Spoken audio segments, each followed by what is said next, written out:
안녕하세요. 이병현 세무사입니다. 2025년도 회계사 1차 시험 세법 개론 과목 강평을 한번 진행해 보겠습니다. 올해 강평은 이제 저하고 김무철 회계사님하고 나눠 가지고 이제 진행을 할 거고요.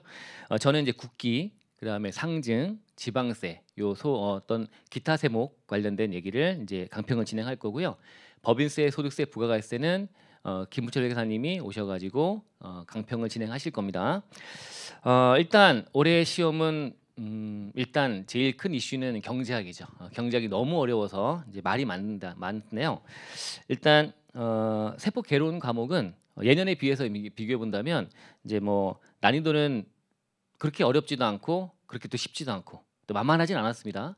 특히 이제 제가 이제 강평을 진행할 국기하고 상증 지방세 쪽은 더 어려웠던 게 아닌가 싶은 생각이 들어요. 특히 계산이 만만치 않은 게 두 문제가 껴있다 보니까 좀 그런 느낌이 드는데 여러분 어떠셨는지 궁금합니다. 제가 볼 때는 좀 쉽지 않았을 것 같아요. 특히 이제 국기 계산 문제 같은 경우에는 시험장에서 뭐 최근에 이슈가 된 주제라 하더라도 이걸 이제 시간 내에 풀어내기는 상당히 이제 벅찼던 그런 문제가 아닌가라는 생각이 듭니다. 우리가 이제 난이도나 이런 것들에 대해서 이제 표를 좀 만들어봤습니다. 좀 참고하시라고 만들어봤는데 한번 보시면. 일단 전반적인 난이도는 중이다라고 되어 있잖아요. 중인데 이제 세목별로 좀 들어가 보시면 이제 국기하고 소득세법은 어려웠다. 특히 소득세가 최근에 많이 어려워지네요. 그런 경향이 있고요. 법인세나 부가세법은 좀 상대적으로는 좀 이제 평이하게 출제가 됐고요. 근데 특징이 계산 문제는 평이하고 이론형 문제로 가게 되면 이제 이론형 문제가 오히려 더 어려운 지엽적인 부분이 막 지문에 들어가다 보니까 그런 부분이 좀 있었다라고 총평할 수가 있을 거고요. 이 법소부에 대한 구체적인 것들은 이제 이어서 또 진행할 거고요. 저는 이제 국기하고 상증 지방세니까 이제 국기 세부적으로 좀 들어가 본다면요. 국기 문제 뭐 5문제 또 나왔습니다. 나왔는데 이 국세 우선권이 이게 계산 문제가 어려웠잖아요. 그죠? 어려웠죠.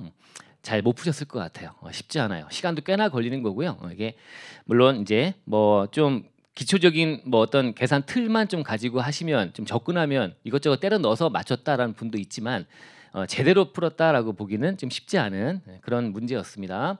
나머지는 좀 그래도 이론형 문제로 나왔는데 그 나온 내용 자체 부분 뭐 답으로 들어가는 것들이 좀 어려워서 여기 이제 특히 이제 뭐 수정 신고 이런 거, 경정신고, 귀환후 신고 관련된 얘기, 경정신고 관련된 그 이제 대상자 뭐 나와 있는 그 내용 자체가 좀 어려워서 별표 2개 이렇게 좀 해놨고요.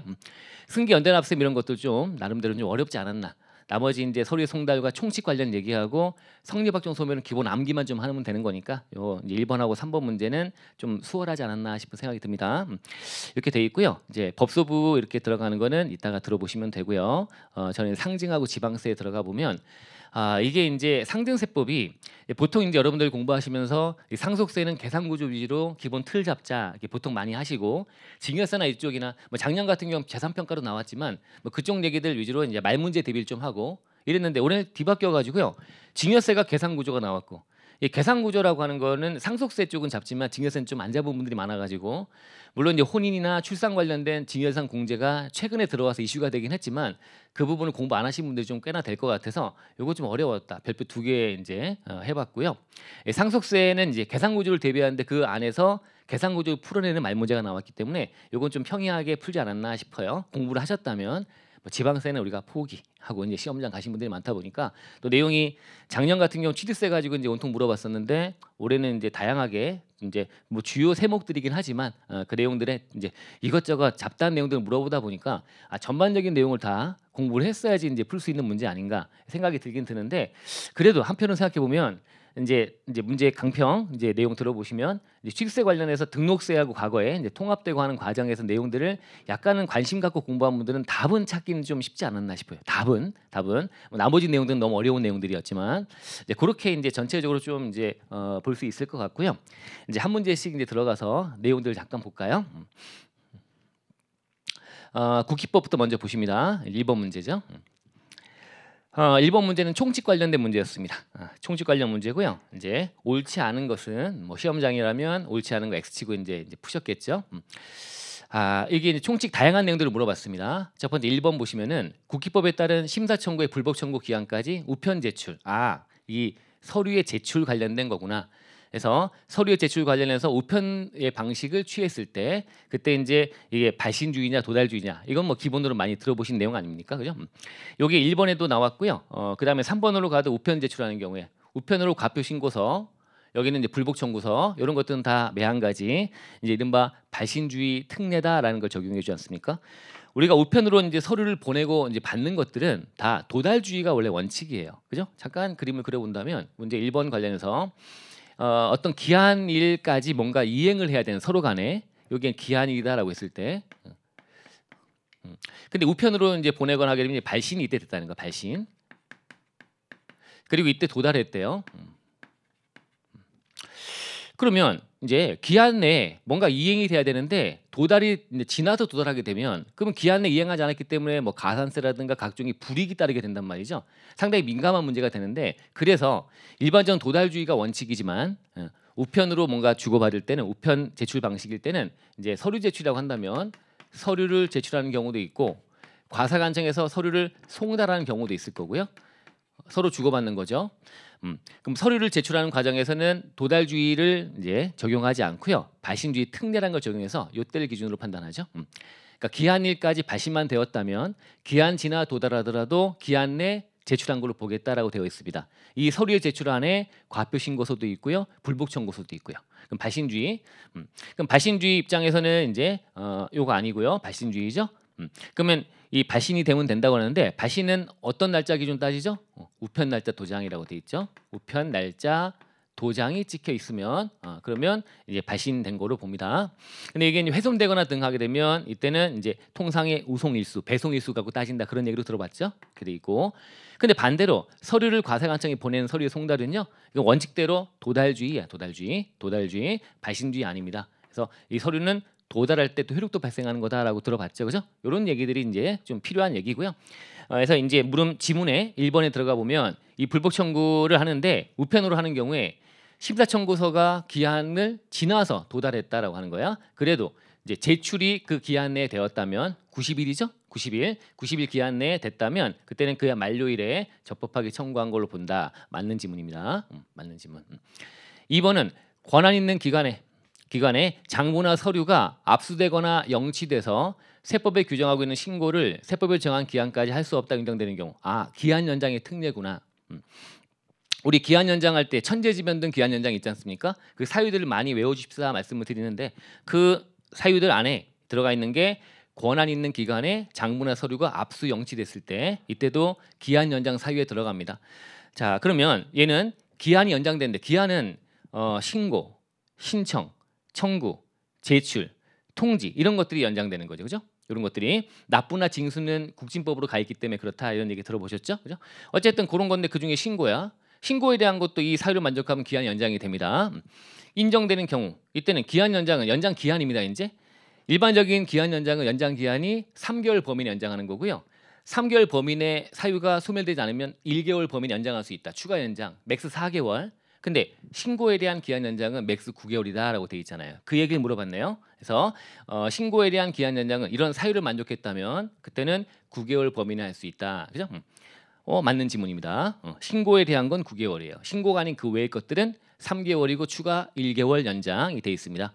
맞는 지문이고요.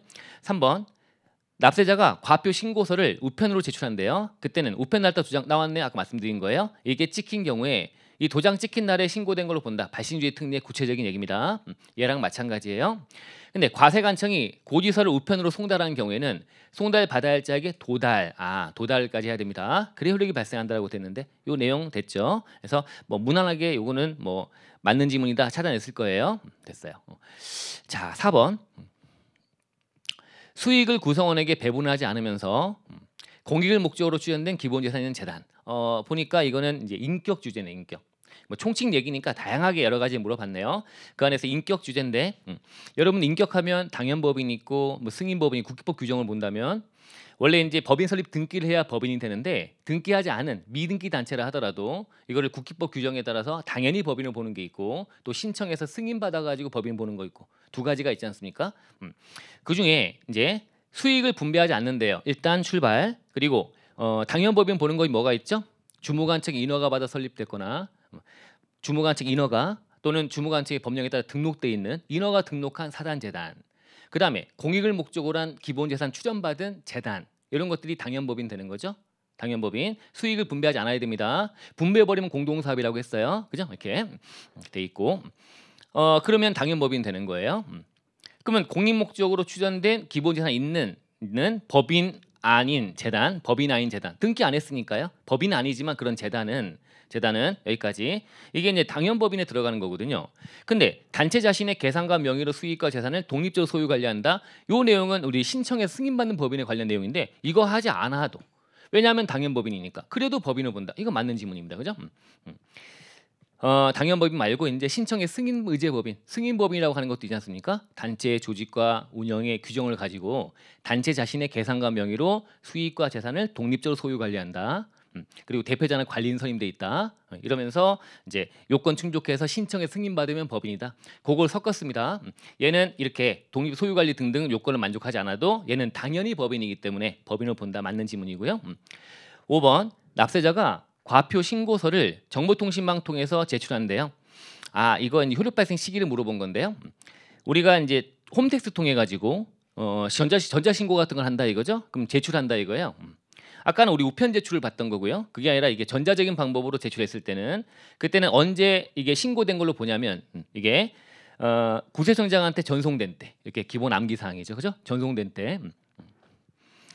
뭐 저장된 때 이런 거 아니라고 우리가 막 강조를 많이 하잖아요. 전송이 돼야 된다. 저장만 되면 안 되고 전송이 돼야 된다.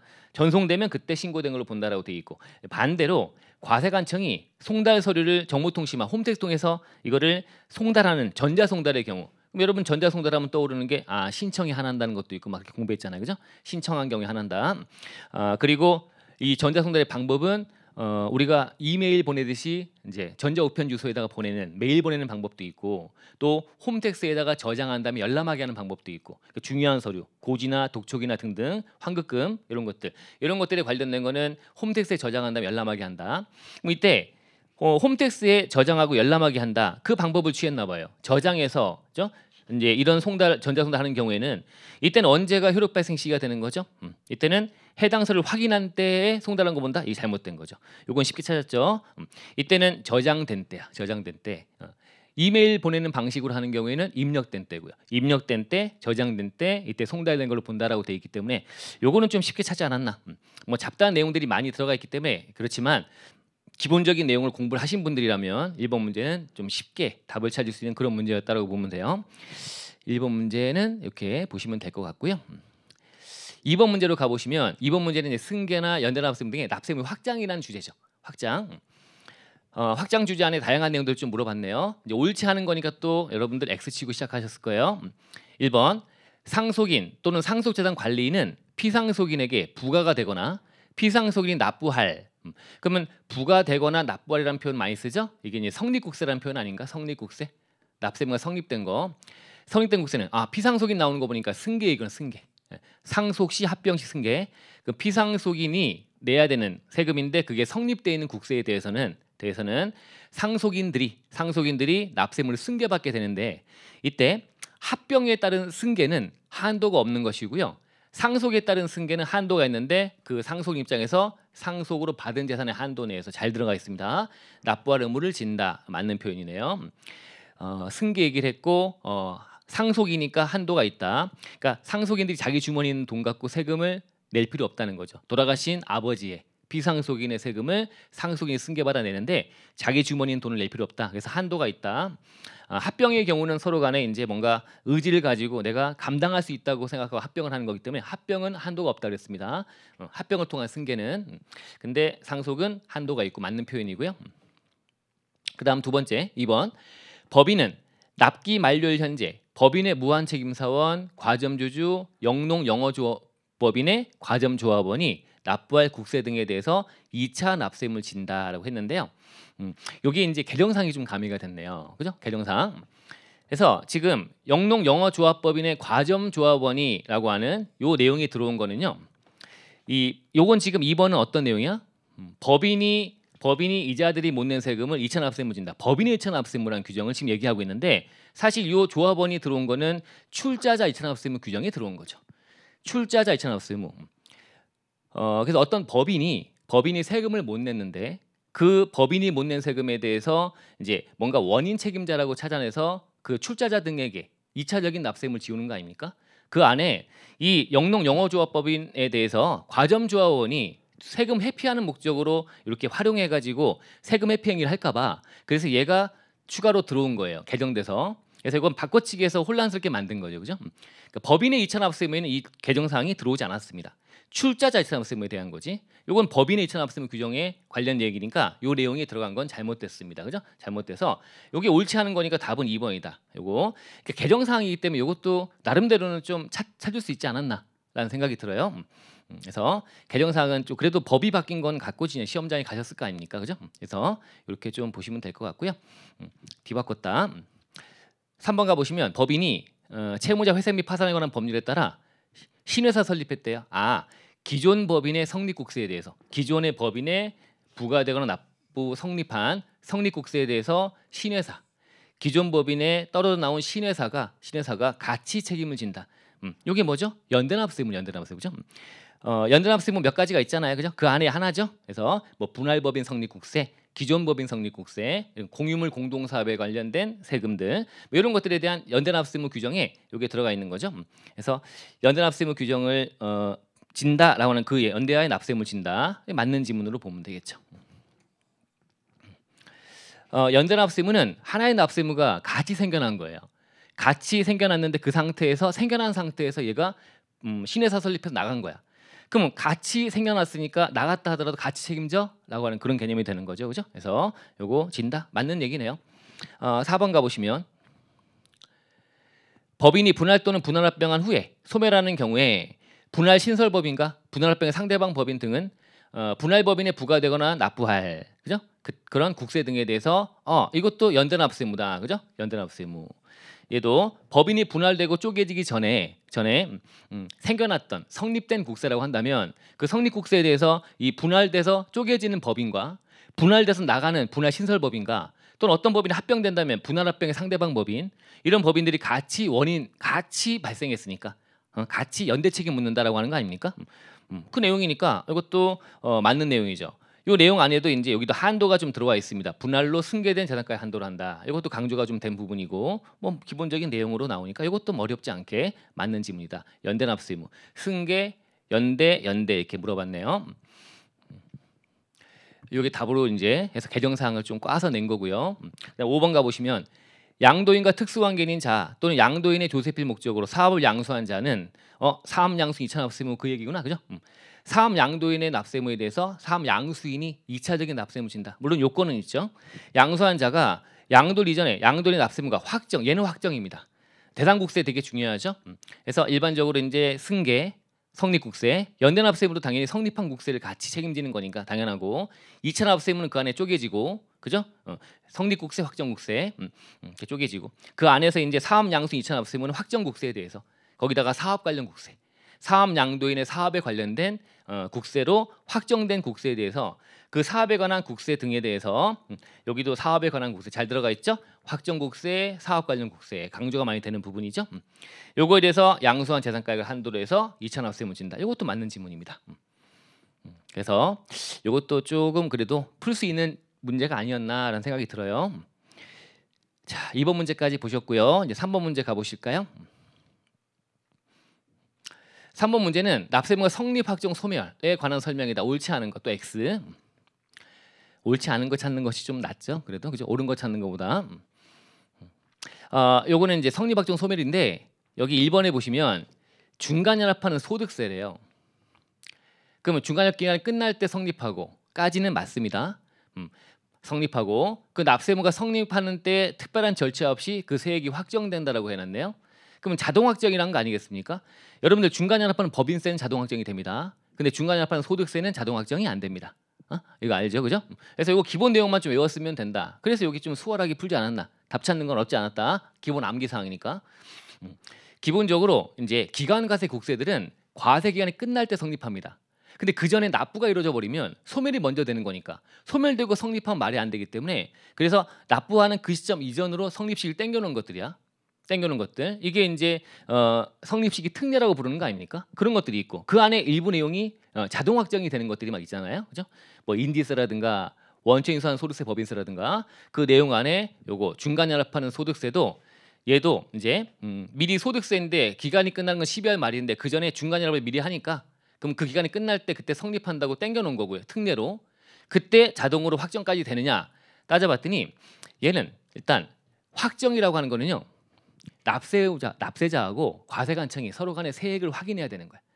이 성립은 추상적으로 성립하는 거고 확정은 구체적으로 납세자와 과세관청이 금액을 확인해야 되는 거야. 둘 다 금액을 알아야 되는 거예요. 그러면 중간연합하는 소득세가 이때 성립한 당시에 끝날 때 금액을 과세관청과 납세자가 서로 간에 알아야 자동 확정이 되는 건데 이거는 자동 확정이 되는 게 맞아요. 사실은 알아요, 그죠? 직전 연도의 반이잖아. 반이니까 금액도 알고요. 그대로 하니까 이제 이게 자동 확정이 된다고 보는 게 맞는데 법인세는 그렇지만 소득세는 들어가 있지 않은 이유가 이 소득세는 사실 정부 부과 세목이 아닌 신고납부 세목인데 직전기의 반만큼을 날려보내는 건 과세관청입니다. 그럼 과세관청이 확정권을 짓는 게 아니기 때문에 확정권은 1차적으로 납세자가 지는 거 아닙니까? 그죠? 신고납부 세목들은 확정권이 납세자한테 있는 거잖아요. 그렇기 때문에 법리적으로 얘는 자동 확정이라고 부르지 않는 거예요. 다만 이제 법인세는 자동 확정을 진다. 왜냐하면 법인세는 신고납부를 하니까요. 정확히는 당연히 가결산 방법으로 하는 것이 아니라 직전 실적 기준으로 하는 경우일 거야. 근데 그게 약간 개정되는 과정에서 문제점을 좀 안고 있다는 얘기를 우리 수업 때 했죠. 근데 어쨌든 법인세는 자동 확정인데요. 중간연합한 소득세는 자동 확정이 아닙니다. 그래서 이게 뭐 기본적으로 잘못된 얘기다. 해서 옳지 않은 거 답은 1번이다라고 하시면 되는데 나머지들은 뭐 증권거래세는 해당 매매거래가 확정되는 때 이때 성립하고 그다음에 자동 확정되는 건 아니기 때문에 이때 성립하고요. 이제 구체적으로 금액이 과표세액을 신고했을 때 신고납부 세목이니까 확정된다라고 하는 거죠.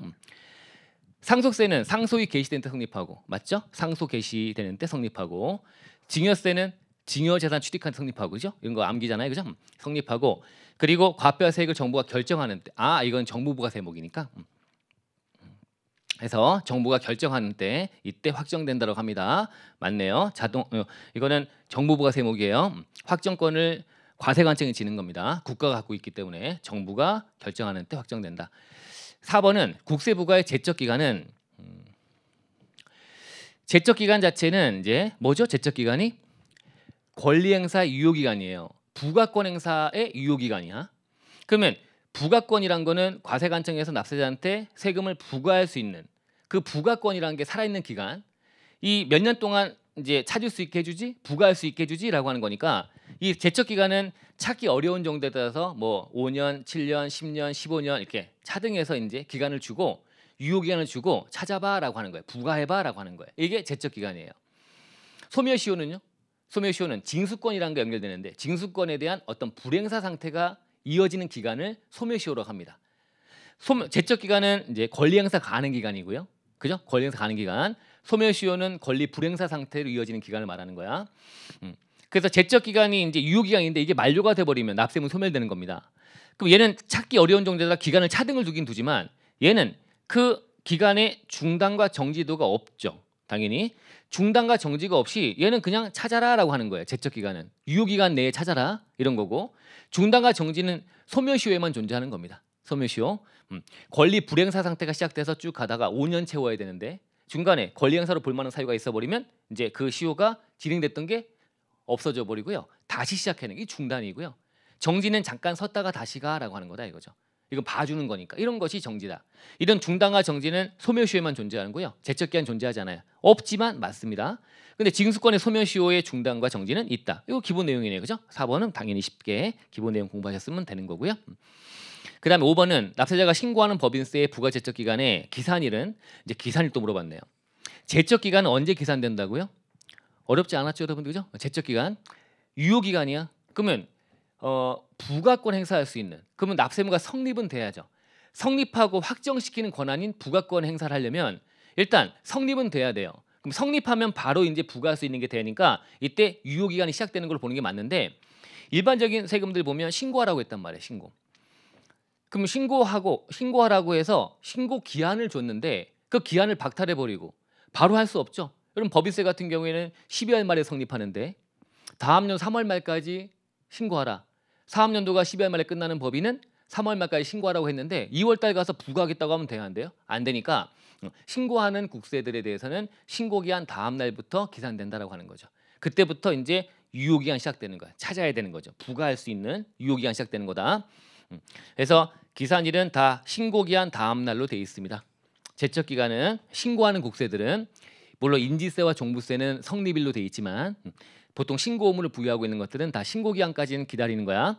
신고기한 다음 날이다라고 하는 거예요. 근데 소멸시효의 기산일은요. 소멸시효는 뭐라 그랬어요? 소멸시효는 권리를 행사하지 않고 있는 기간, 권리 불행사 상태가 시작되는 거. 그럼 권리 행사로 볼만한 그죠? 그런 어떤 예를 들면 납기 언제까지 내시효라면 그러면 징수권 행사를 하고 있는 거죠. 그러면 내시효라고 했는데 그 기간 끝나면 이제 다시금 돈 달라고 또 해야 되는 거 아닙니까? 그죠? 그러면 돈 달라고 할 수 있는 기간이 시작되면 다시 불행사 상태가 시작되는 거지. 이렇게 보면 되는 거죠. 그죠? 그래서 소멸시효 기산일은 대다수가 다 납기 다음 날이야. 납기까지는 돈 달라고 하고 있으니 그 다음 날부터 다시 돈 달라고 할 수 있는 권리 행사 가능하고 안 하고 있는 거니까 불행 상태 시작되는 거다라고 보시면 돼. 그래서 납기 다음 날 다 이렇게 암기하죠. 그래서 법정 신고 납기 다음 날, 납부기 한 다음 날이다라고 되어 있습니다.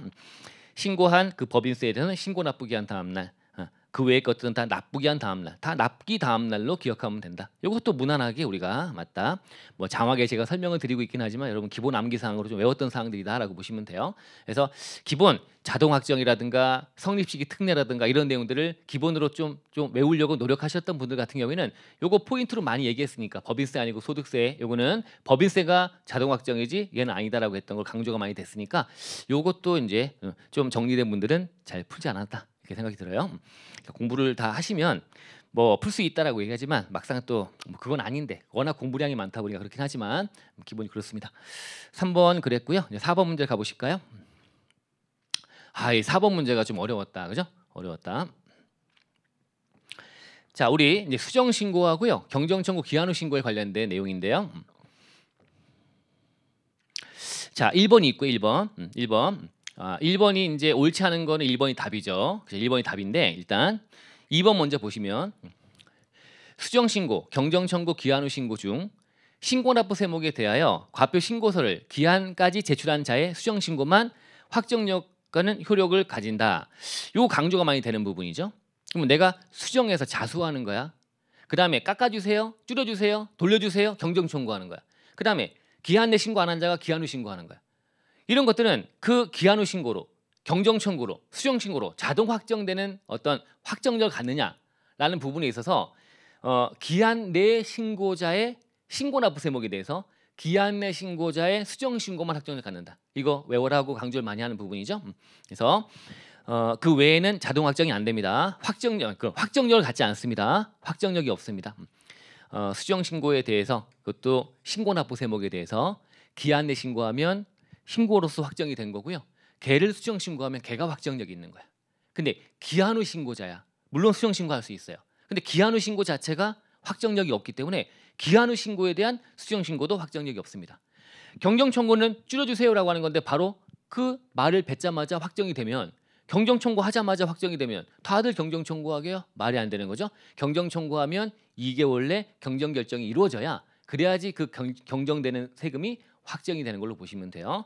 경정 청구는 당연히 확정력이 없고요.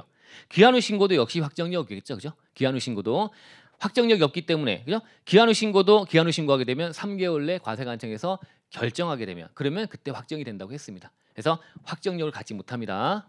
근데 수정 신고는 확정력이 있습니다. 그것도 이제 기한 내 신고자, 신고 납부 세목이고요. 과표 신고서를 기한까지 제출한 자, 기한 내 신고자의 수정 신고만 요놈만 확정력이 있다고 하는 거예요.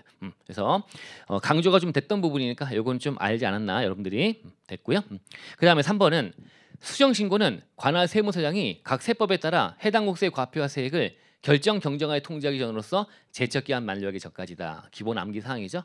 수정 신고는 언제까지 할 수 있어? 기한이 일단 제척 기간 끝나기 전까지. 끝나버리면 당연히 과세관청에서 부과를 못하기 때문에 내가 자수할 필요 없는 거지. 그런 거고요. 일단 걸려서 과세관청 경정에서 통지해버리면 끝나기 때문에 그거 아니다. 자수를 할 수 있는 기간은 경정에서 걸려서 통지받기 전으로서 제척 기한 만료 전까지 할 수 있다. 맞는 지문입니다. 3번 맞고요. 4번 기한 후 신고는 관할 세무서장이 해당 국세의 과표와 세액을 결정하에 통지하기 전까지 할 수 있다. 그렇죠? 결정. 기한 내 신고 안 했기 때문에 확정된 적이 없어요. 그럼 과세관청이 최초로 이제 기한 후 신고는 이제 내가 기한 내 신고하지 않은 자 아닙니까? 그 자에 대해서 과세관청에서 결정해서 통지해 버리면 이거는 확정이 되는 거니까. 그러면 내가 기한 후 신고란 걸 하려면 결정해서 통지하기 전에 해야지. 요때까지 할 수 있다고 되어 있고요. 이것도 기본 암기사항. 그다음에 5번 과세 물건의 귀속을 제3자에게 변경하는 결정이 있는 경우로 과표 신고서를 법정 신고 기간 내에 제출한 자는 그 사유가 발생한 거 안날부터 3개월 내 경정 청구할 수 있다. 그렇죠? 안날부터 3개월 내 할 수 있다. 요거 뭐라 그래요? 이른바 후발적 사유로 인한 경정 청구. 그때는 내가 몰랐던 건데 나중에 보니까 내 과세 물건의 귀속을 내가 아닌 제3자한테 변경하는 제3자한테 결정하는 거야. 그럼 나는 아니니까 나는 줄여주세요. 제3자로 바꿨으니까. 그럼 나중에 알게 되었다. 그랬으면 이때는 통상적인 경정 청구 불구하고 그냥 알았으면 3개월 내 할 수 있다고 돼 있는 게 후발적 사유 경정 청구죠. 그래서 이것도 기본적으로 맞는 얘기고 이렇게 되네요. 그런데 이제 1번 안 봤죠. 1번이. 그래서 이게 이제 나머지 내용들을 좀 공부하셨다면 그 나름대로는 그래도 공부 많이 하셨다면 내용 보면서 1번이 옳지 않은 거다라고 찾아서 하신 분도 있을 텐데 1번만 놓고 본다면 이게 상당히 좀 어려운 내용이라는 거야. 1번이. 요거는 이제 보시면 이자 소득만 있대요. 국내 원천 이자 소득만. 그리고 이게 후발적 사유가 발생했다는 거야. 최초 신고와 다르게 조약에 따른 합의가 나중에 이루어져 가지고 감액됐대요. 이것도 이른바 후발적 사유에 들어가는데 이때 경정 청구야. 경정 청구. 먼저 이런 거 아십니까? 여러분 경정 청구라고 하는 거는 기한 내에 신고한 자와 기한 후 신고자와 또 신고 후 면제자가 가능하다. 이른바 분리과세가 되거나 연말산돼서 끝나버린 자들, 이 자들도 이제 할 수 있다라고 하는 거 아닙니까? 다시 기한 내 신고자, 기한 후 신고자, 그 다음에 면제자 이런 자들이 가능한 게 경정 청구예요. 일반적으로 원칙적으로. 그럼 그 안에서 이제 신고 후 면제자라고 하는 부르는 것들, 이 자들이 경정 청구를 하려면 일단 기본적인 요건을 만족해야 된다. 이거 들어보셨나요? 원천 인수한 세액 또는 등등을 세액을 납부를 하고 지급 명에서 제출하게 되면 할 수 있다라고 합니다. 이때 이제 어떤 법리가 들어오냐면 잠깐 한번 들어보실래요? 이때 적용되는 법리가 보세요. 이때 원천 납세무자, 즉 원천 징수 대상자라고 부르는 자가 나와요. 이 자가 갑이다. 이 자 갑이 이제 소득자지. 소득 있는 자. 그리고 소득을 지급하는 자가 을이에요. 을. 얘가 원천 징수 의무자가 되는 거고. 여기 이제 보니까 과세관청이 있네요. 국가가 있죠. 그러면 소득 지급자가 얘가 지급자죠. 그 소득을 지급하는 자가 되는 것이고, 이렇게 해서 이 소득 지급자가 이렇게 소득을 주죠. 그때 이제 원천 인수를 해서 이제 과세관청에다 납부를 하는 거죠. 이 셋 간의 당사자 간의 법률 관계라는 게 나오는데 이때 이 과세관청이 이 대상자, 이게 만약에 원천 인수가 제대로 이루어지지 않았대 등 했을 때 이때 과세관청 국가가 이 대상자, 이 소득자에게 직접 징수할 수 있느냐, 직접 징수 권한이 있느냐, 이게 이제 법리에 나오는 거예요. 여러분들이 알기는 좀 어려운 건데 이게 좀 쉽지 않은 내용이고요. 일반적으로 이제 뭐 세무사 쪽이나 이쪽에서는 좀 들어보신 분도 있고 할 텐데 상당히 어려운 내용이 나온 거야. 어쨌든 직접 징수 권한이 있느냐라는 문제가 불거지는데요. 이게 있느냐, 이게 이 원천 징수하는 이 원천 징수가요 어떤 성격이 달라져. 그래서 만약에 얘가 원천 징수가 얘가 완납이래요. 완납적 원천 징수래요. 완납적. 그러면 원천 징수가 완납적이면 이때는 직접 징수를 할 권한이 없답니다. 직접 징수를 못 한대요. 만약에 예납적이면요. 예납이라는 얘기는 이제 이걸로 종결되는 것이 아니라 다시금 5월달에 신고납부를 또 해야 되는 그런 케이스가 되는 거죠. 예납적일 때는 징수 권한이 있다라고 하는 거야. 뭐냐? 얘는 이걸로 끝나는 분리과세잖아요. 이걸로 종결돼 버리는 거는 원래 원천 인수라고 하는 것이 얘한테 위탁해가지고요, 얘한테 해줘라고 하기 때문에 얘를 통해서 할 수 있다는 거야. 근데 과세관청에서 이제 이거에 대한 세금을 뭐라고 할 수 있는 징수 권한이 있느냐라고 하는 거는 이게 얘한테 위탁해서 진행하기 때문에 이게 분리과세로 끝나버리는 세금이라고 한다면 얘가 안 냈을 때 과세관청이 직접 얘한테 징수할 수 있냐? 이게 징수를 못 한다는 거예요. 특이하게 돼 있는 거야. 근데 만약에 이게 예납적이래요. 그럼 이건 다음 연도에 다시 신고납부를 또 해야 되는 소득 아닙니까? 그런 경우에는 국가가 역시 과세권을 계속 갖고 있기 때문에 그래서 이때는 징수 권한이 있다고 하는 거예요. 여기서 출발하는 거예요. 이 법리에 출발하는 거예요. 그래서 이 법리에 따라서 문제는 뭐냐면 그러면 경정 청구의 권한이야 이제 경정 청구. 그럼 원청인수 이 세금에 대해서 이걸 너무 많이 낸 거지. 그럼 이거 줄여주세요. 경정 청구를 할 수 있냐? 이때 이게 가능하냐라고 하는 거예요. 경정 청구. 일단 원청인수로 종결돼 버리는 이 완납적인 거, 이 끝나버리는 거니까 이놈에 대해서 이제 얘는 이걸로 종결이니까 다시금 신고납부금을 지지 않으니까 그죠? 그러면 얘는 기한 내 신고자, 우리 경정 청구는 기한 내 신고자, 기한 후 신고자, 면제자. 그죠? 그럼 얘는 면제자로 들어가서 하려면 얘가 아까 말한 대로 이제 이거를 내고 그리고 지급 명세출하고 등의 어떤 절차를 진행하게 되면 그러면 이때는 경정 청구 권한을 준다고 했어요. 이게 가능한 거예요, 이제. 한데 얘가 할 수 있냐가 문제가 된 거지. 얘가 할 수 있냐? 이 원청인수로 끝나는 이 세금들에 대해서 얘가 할 수 있느냐 아니면 얘가 할 수 있느냐. 이거에 대해서 원래 법리적으로는 얘만 할 수 있다는 거야. 아까 여기 논리가 과세관청은 이 분리과세 끝나는 세금은 직접 얘가 안 내면 이거 안 되면 얘를 통해서 위탁 징수하는 거기 때문에 직접 징수 권한이 없대요. 국가도 권한이 없으니 너도 경정 청구하면 안 된다는 거야. 얘만 할 수 있다는 거야. 경정 청구는. 이래 왔었는데 중간에 최근에 개정이 되면서 몇 년 전에 개정이 되면서 얘도 경정 청구할 수 있대요. 얘도 가능하다. 얘도 가능하다 해놓은 거야. 얘는 당연히 가능하고 얘도 가능하다 한 거예요. 가능한데 이 대상에서 비거주자는 이거 안 된다고 한 거지. 비거주자 등은 여기까지 넓혀서 주지 않겠다는 거야. 이 소득자가 누구라면 비거주자 등이라면 이때 안 된다라고 하는 규정이 들어온 거예요.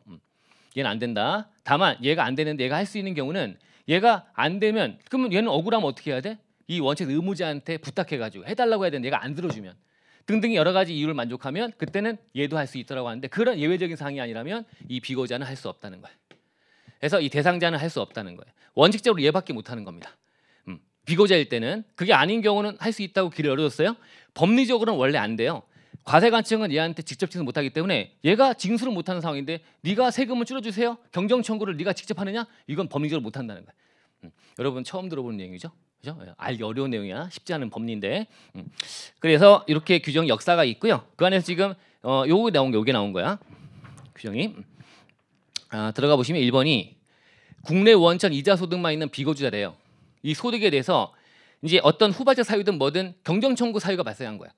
통상적이든 후발적이든 그 사유가 발생하면 그 경정 청구는 원천인수의 대상자만 가능하다. 아니죠. 원천인수 의무자만 가능한 거야.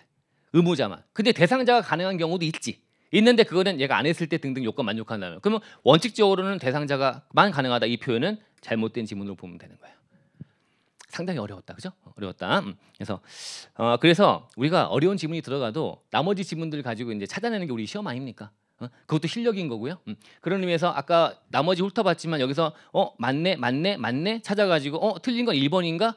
여기 이상하다라고 해서 찍고 나온 분들 좀 있을 거예요. 그랬으면 그것도 실력인 겁니다. 잘하신 거고요. 잘하신 거고 그렇지 않으면 약간 나머지들이 가물가물하면 여기서 찾으려고 하지 여기서 안 찾고 하면 이게 좀 어려웠던 문제 아닌가. 그리고 그냥 찍어서 맞춘다가 아니라 법리적으로 왜 이렇게 되는 거야? 라고 하는 걸 이해하고 푸는 건 더더군다나 어려웠고요. 쉽지 않았고요. 그렇습니다. 4번 문제까지 봤고요. 5번 문제로 가시면 이게 별표 3개짜리죠. 5번 문제가 이게 금액 계산 들어가서 이제 하는 거. 그게 국세 5선이라는 주제인데 이 국세 5선이라는 그 주제 안에 이제 그 중에 뭐 다양하게 이것저것 뭐 강제징수비다, 뭐 최종 3월분 급여다, 뭐 이런 것들을 우리가 늘상 보는데 그런 것들은 안 나오고 그냥 딱 알맹이 내용만 가지고 이제 물어보는 그런 내용이죠. 이게 이른바 소유자, 보유자 변경시, 변경 특례라고 부르는 거죠. 보유자 변경 특례. 그래서 한번 요거는 그 기본 내용 가지고요. 날짜 집어넣고 이것 등 해서 한번 따져보는 거 한번 해보릴게요. 어려운 문제였어요. 쉽지 않았어 시험장에서 하기는. 이렇게 보시면 되는데.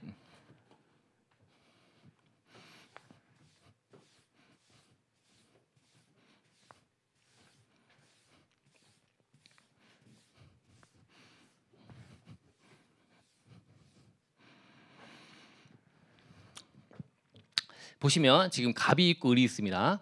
갑이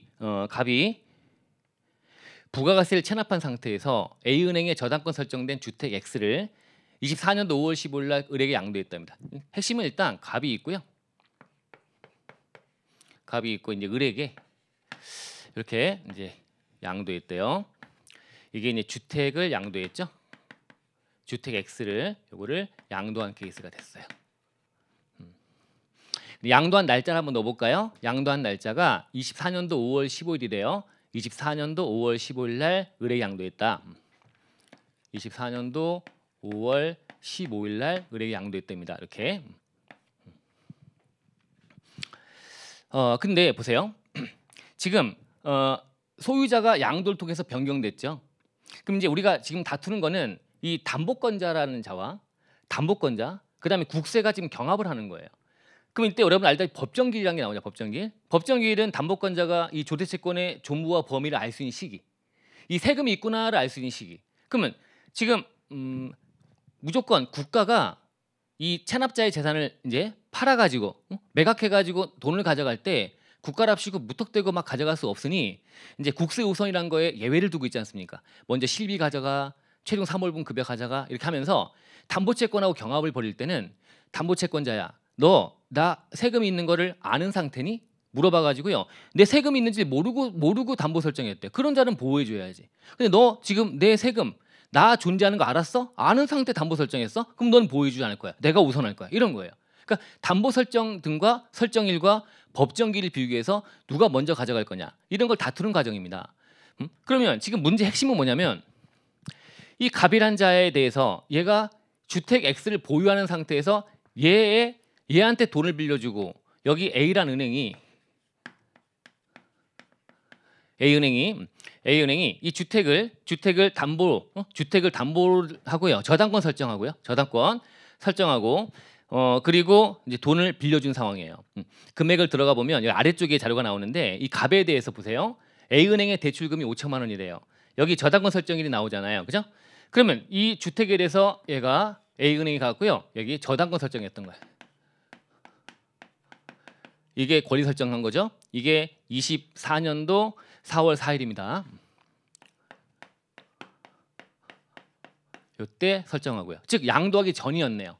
주택을 팔기 전에 그 주택을 가지고요. 갑이 은행 가서 대출 받을게라고 했더니 요거 저당권 설정하고 이렇게 해서 갑한테 돈을 빌려준 거야. 이 대출금이 얼마란 거야? 대출금이 요게 5천만 원 빌려줬다는 거야. 그럼 A은행이 갖고 있는 피담보 채권이에요. 그럼 A은행 입장에서는 갑에게 돈을 빌려주면서 나중에 갑이 유사시에 돈을 못 갚으면 서로 경합을 할 텐데 얘한테 있는 세금이 뭔가를 알아보려고 할 거 아닙니까? 갑의 세금 알아보려고 할 거냐. 그거랑 비교해가지고 얘는 내가 이기겠네 지겠네 판단해서 돈을 빌려주고 할 거란 말이에요. 담보권자 입장에서 예측을 얘랑 같이 하는 거지. 얘한테. 그런데 이 갑이 을에게 주택을 양도해버린 거야. 이 갑이 을에게 주택을 양도해버렸습니다. 양도한 다음에 을이 세금 못 낸 게 있어가지고 국가가 치고들어 싸우는 과정이야. 그러면 이 담보라는 건 옆에 당연히 승계돼서요. 주택 X에 대한 저당권의 일로 넘어갈 텐데 당연히 이 은행의 예측 가능성을 보호해주려면, 그죠? 은행 입장에 보여주려면 그럼 담보채권은 기본적으로 출발이 우선한다. 얘가 세금 못 내가지고 체납해가지고 하더라도 얘가 어떻게 알았냐는 거지. 이 은행은 돈 빌려주면서 이 갑이란 자의 여러 가지 세금들만 따져볼 거 아니냐. 그 상태에서 얘는 괜찮다 싶어서 대출해줬는데 근데 갑자기 주택을 팔아가지고요. 이 양수한 이 소유자가 변경된 상태에서 얘가 못 낸 세금 가지고 뭔가 경합할 때 나보고 이거에 대해서 알았지 않냐? 이거 어떻게 알아? 모르지. 그러니까 무조건 담보채권 우선이라는 걸 가지고 오고요. 거기 예외가 나오고 한 거야. 규정이. 상황을 좀 더 만들어 볼게요. 지금 이렇게 상황 알겠죠? 주택 X를 양도해 소유자가 변경되기 전에 소유자가 을로 바뀌기 전에 이 갑의 소유일 때 은행이 얘한테 저당권 설정하면서 돈 빌려줬던 거예요. 그러면 은행 입장에서는 이걸 회수할 수 있겠지 따져봐야 되는 건데 A의 체납이 있는지를 봤겠지 이 상태. 근데 이제 보니까 이제 을이 얘가 세금 못 낸 게 있는 거지. 이제 을이 양수인 을이 밑에 아래쪽 을 소득세가 4천만 원 있네요.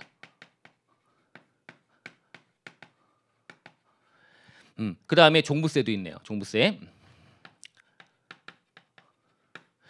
종부세가 이제 1,150만 원.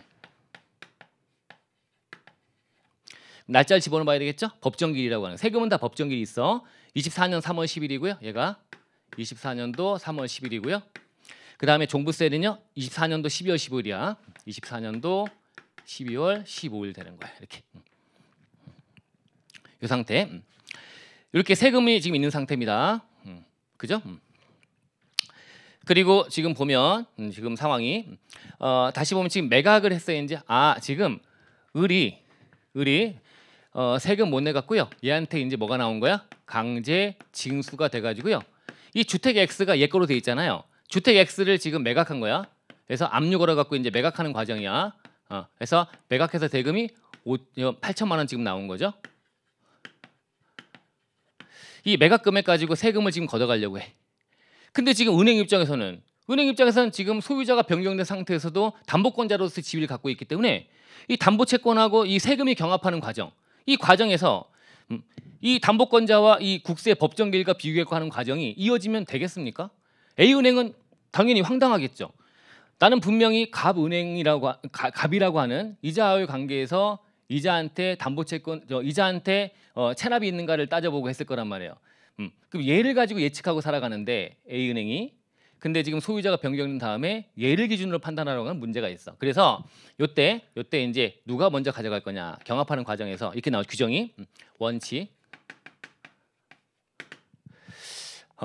봤더니 이렇게 지금 을로 바뀐 상태에서 이런 문제가 발생하면 원칙은 이 전 소유자한테 갖고 있던 이 담보권자 담보채권이 우선한대요.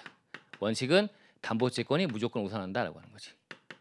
담보채권 우선이라고 하는 거야. 담보채권 우선. 그럼 담보채권 우선이니까 담보채권이 A은행의 담보채권 여기 5천만 원 우선한다는 얘기지. 원칙. 근데 여기 예외가 나오죠. 예외로 보니까 지금 둘이 경합하는 과정에 예측 가능성 보여달라고 하는데 너 갑하고 경합할 때 네가 진다고 하는 걸 알고 있었던 게 있었지? 그것만큼은 너 이제 안 돼라고 하는 거야.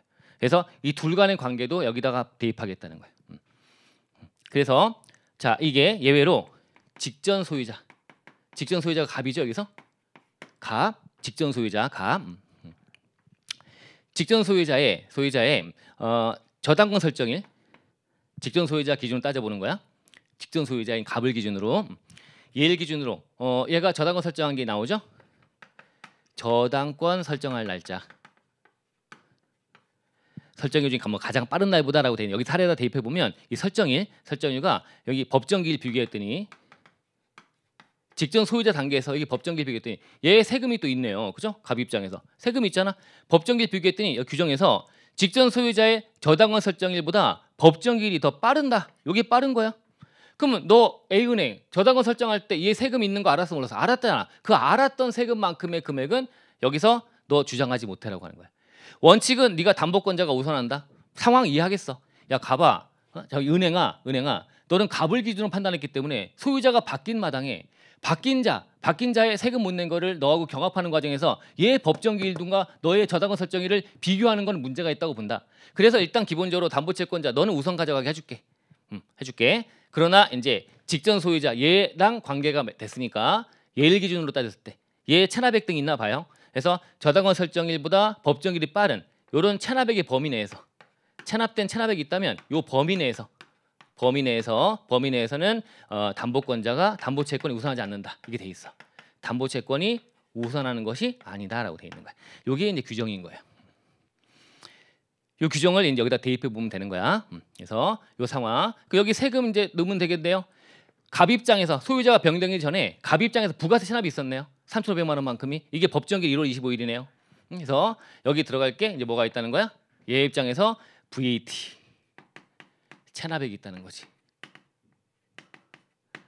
체납한 금액이 있다. 이 체납액이 금액이 3,500만 원이네요. 얘는 법정기일이 언제야?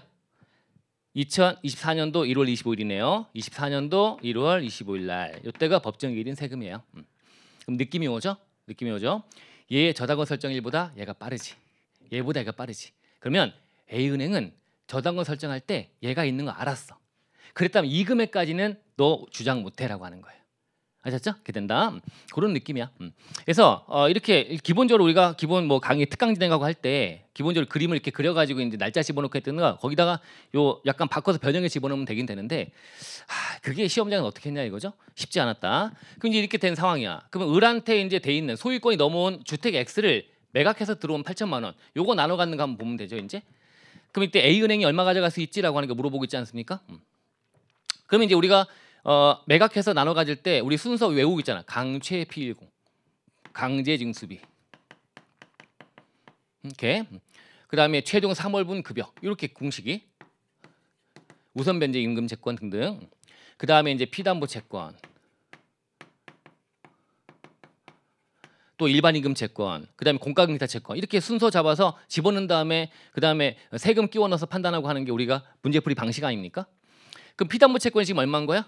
피담보 채권이 요게 5천만 원만큼 있는 상태죠 지금. 저 피담보 채권, 은행 채권.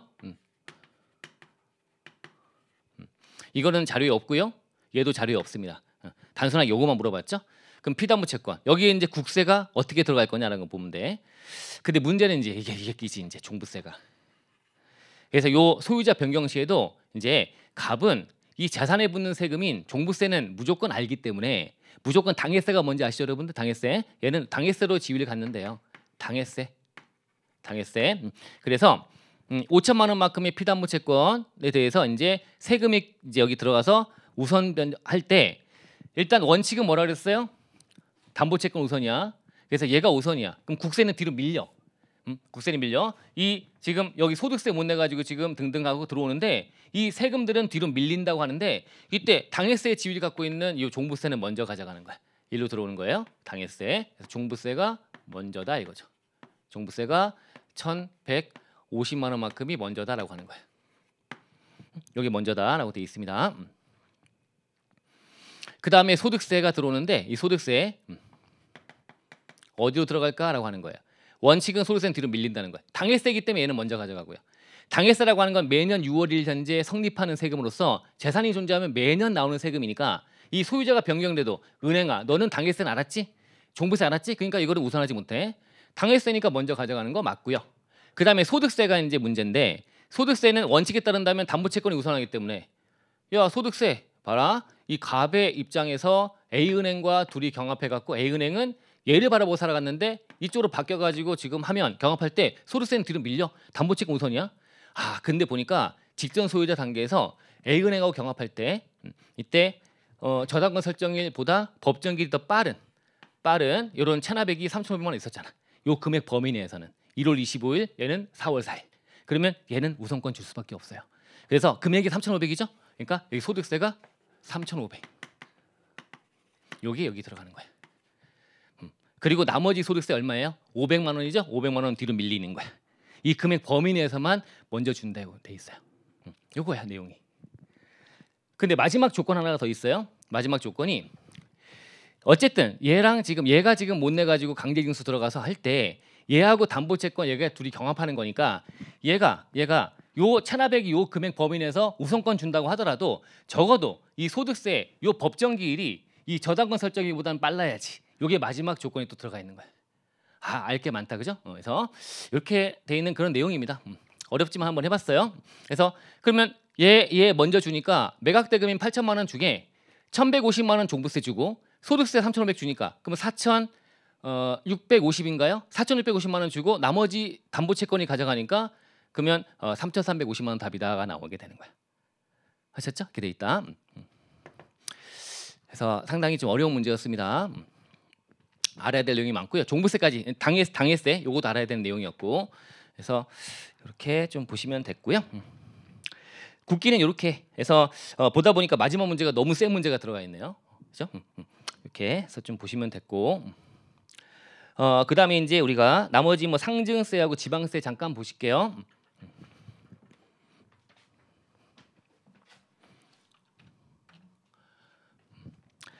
먼저 이제 증여세가 나왔는데 38번 문제로 여러분 증여세는 이제 우리 계산 골격이라고 하는 거를 좀 아셔야 되는데 간단하게만 골격을 잠깐 잡아보면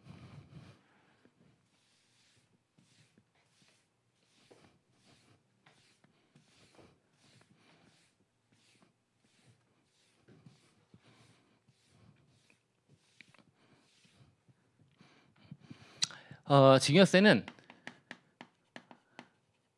상속세와 비슷해요. 비슷하게 돼 있어서 일단 증여 건 바이 건으로 증여 재산가액을 구하죠. 구해서 여기다가 이제 더하기 이제 우리 합산과세가 되는 사전 증여가 있으면 더한다라고 돼 있지. 뭐 이런 식으로 돼 있습니다. 합산과세하고 빼는 것 좀 있고 그렇잖아요. 이렇게 이제 더하기 빼기 해요. 그죠? 이렇게 한 다음에 이제 증여 여기 써놓고 할까요? 사전 증여 합산과세하고 그다음에 비과세, 그다음에 과세까지 불산임 이런 것도 있고요. 그래서 이제 쭉 한 다음에 여기다가 이제 마이너스가 하나 있어요. 과세까지까지 가는 과정에 이게 부담부 증여시 인수채무액이야. 부담부 증여시 증여에 관련된 인수채무액. 이렇게 더하기 빼기 몇 가지를 하면 그러면 증여세 과세가액이 나옵니다.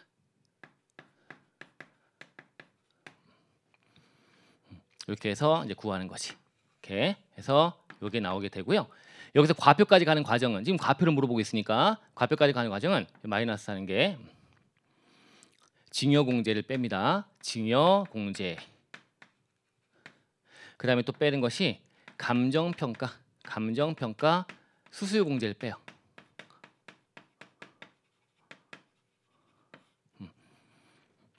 이렇게 빼게 되면 그러면 이제 과표가 나오게 된다는 거예요. 이게 증여세 과세 표준 되는 겁니다.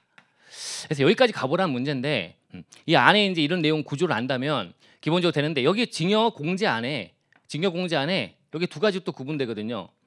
그래서 증여재산공제라는 게 있고요. 그 다음에 출산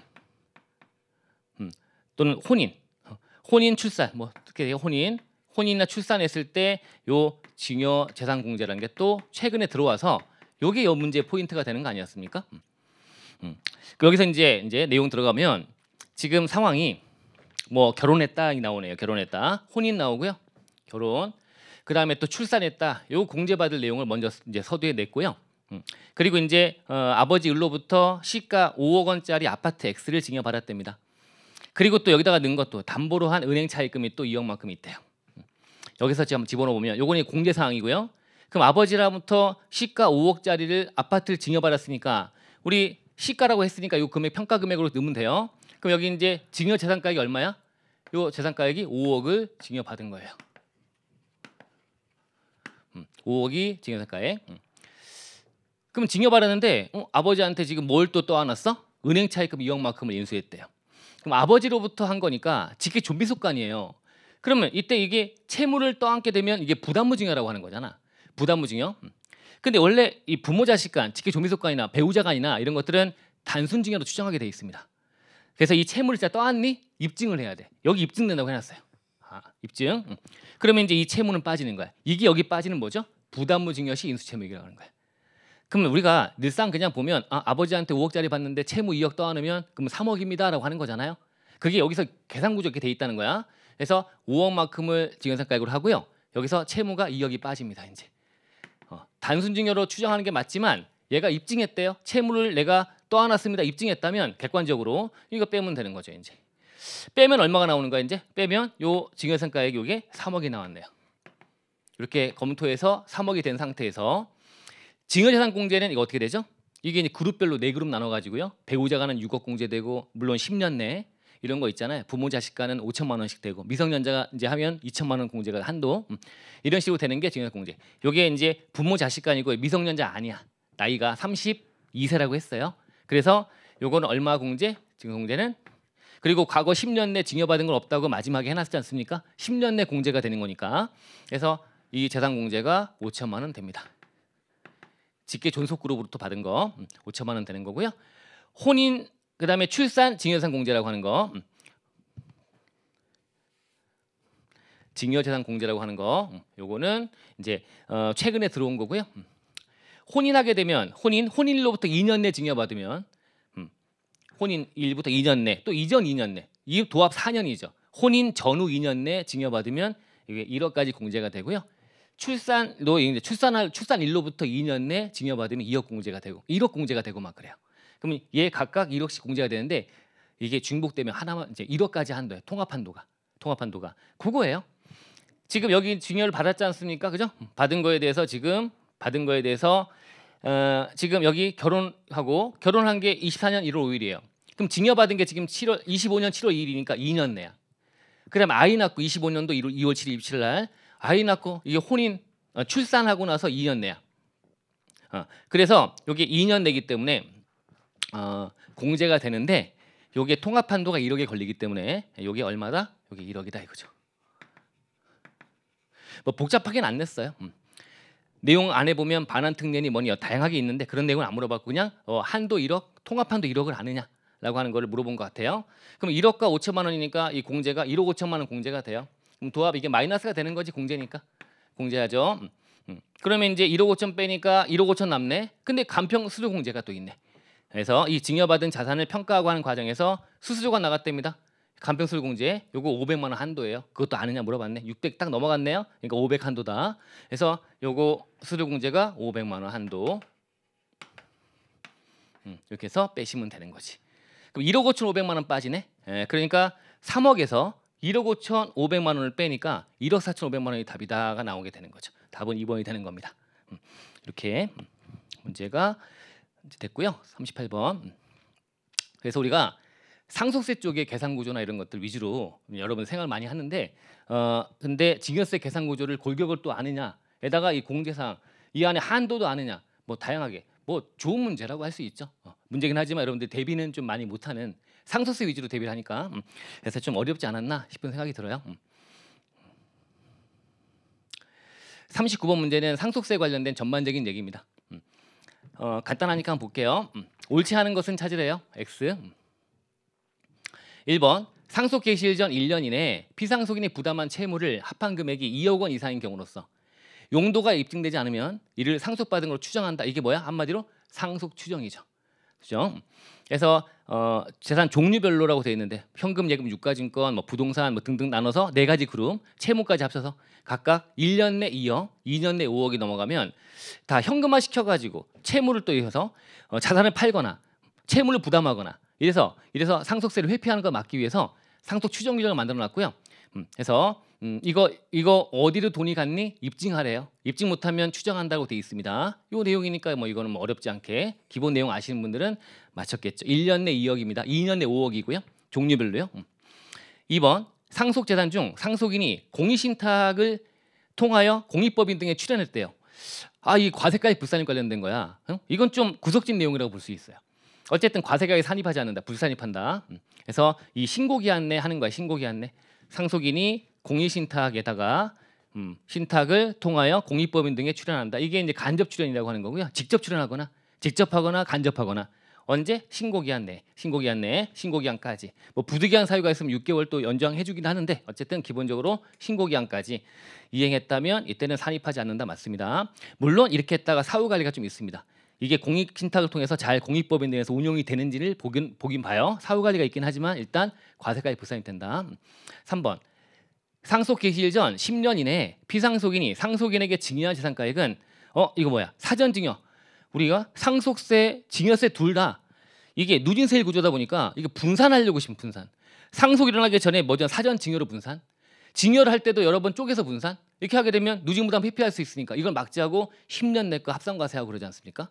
그래서 이때 상속 개시일 전에도 10년 내에 만약에 피상속인이 상속인에게 증여를 먼저 한 게 있다면 이거는 상속 계산할 때 합쳐버리죠.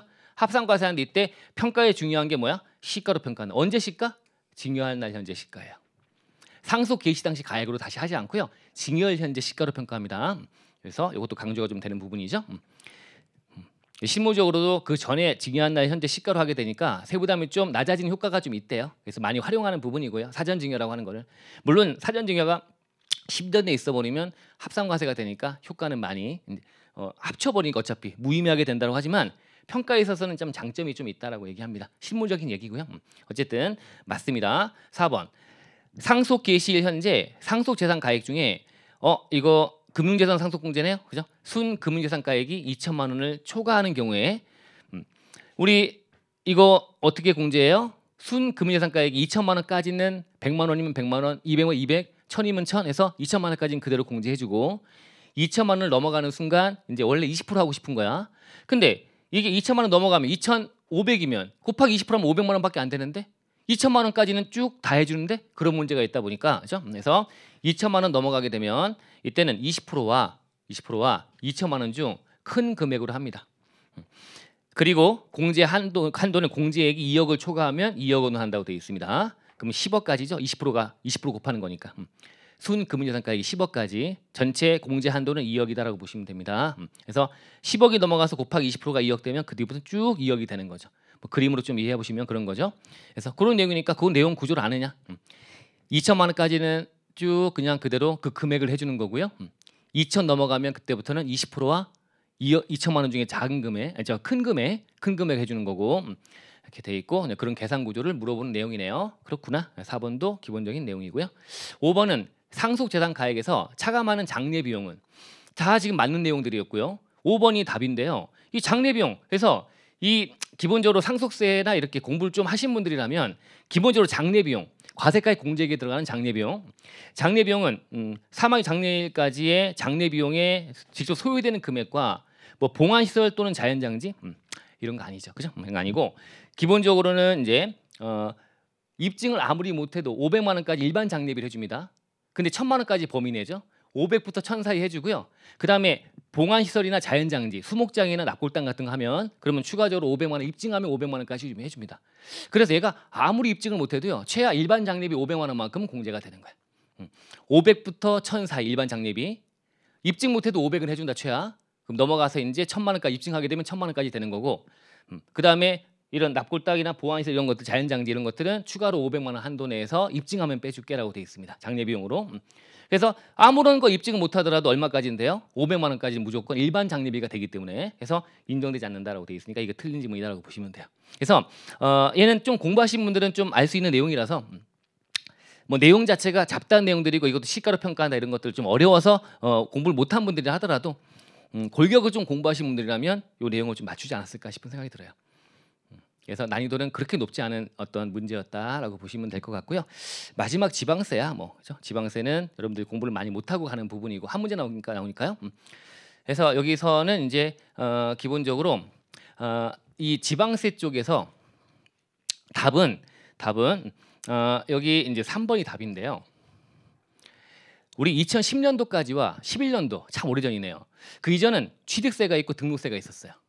취등록세. 네. 근데 지금은 취득세하고 등록세가 통폐합이 되면서 그래서 여긴 지금 이제 등록이란 거에 대해서 용어의 정의에 나오는 얘기인데요. 등록면허세 할 때 등록은 여기 마지막에 취득을 원인으로 이루어지는 등기나 등록을 포함한다고 이게 틀렸는데요. 포함하지 않습니다.